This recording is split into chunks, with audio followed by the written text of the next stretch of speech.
The chilling case of Armin Meiwes, also known as the Rotenburg Cannibal, is one of the most shocking crimes in modern history. In 2001, Meiwes killed and ate a voluntary victim he met online, sparking a global debate about morality, consent, and the limits of the law. This is the disturbing story of the Armin Meiwes cannibal case. The online connection. Armin Meiwes was a computer technician living in Rotenburg, Germany. Beneath his ordinary exterior lay dark fantasies of cannibalism that he had harbored since childhood. In 2001, he decided to act on these urges, posting an ad on a website dedicated to cannibalistic fantasies. The ad read, "Looking for a well-built male, 18 to 30 years old, to be slaughtered and consumed." Shockingly, Meiwes received several responses, but many withdrew once they realized he was serious. One man, however, did not. Bernd Jürgen Brandes, a 43-year-old engineer from Berlin, replied, agreeing to be Meiwes' voluntary victim. Brandes had a history of extreme masochistic fantasies and reportedly wanted to fulfill his desire to be consumed. The agreement.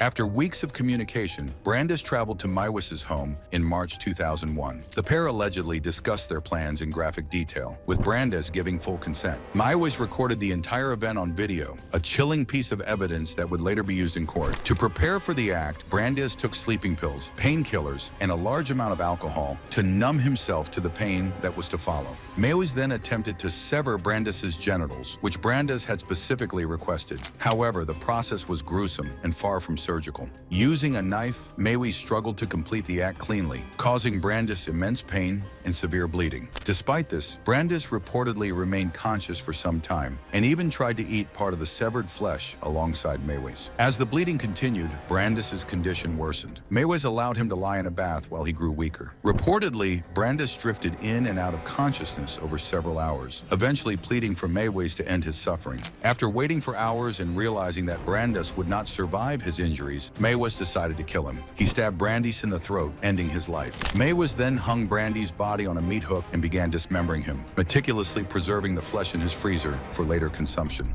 The act of cannibalism. Over the following months, Meiwes stored Brandes' body parts in his freezer, consuming them piece by piece. He reportedly cooked the meat with spices and wine, describing the taste as being similar to pork. In total, Meiwes consumed about 20 kilograms, 44 pounds, of Brandes' flesh. The most shocking part? Meiwes recorded much of this process, including the killing and preparation of the meat, as if documenting a twisted culinary experiment.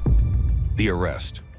Meiwes might never have been caught had he not returned to the same website to search for another victim. His new posts raised alarm among users, some of whom contacted the police. In December 2002, authorities raided Meiwes' home, discovering the grisly video and remains in his freezer. When questioned, Meiwes calmly confessed, insisting that the act had been consensual. He claimed he wasn't a murderer, as Brandes had fully agreed to the events. The trial. In 2004, Meiwes was put on trial for murder. The case drew worldwide attention, not only for its shocking details, but for the legal and ethical questions it raised. Could someone consent to being killed and eaten? And if so, should that absolve the perpetrator? Initially, Meiwes was convicted of manslaughter and sentenced to 8.5 years in prison. However, in 2006, following an appeal, he was retried and convicted of murder, receiving a life sentence. The legacy.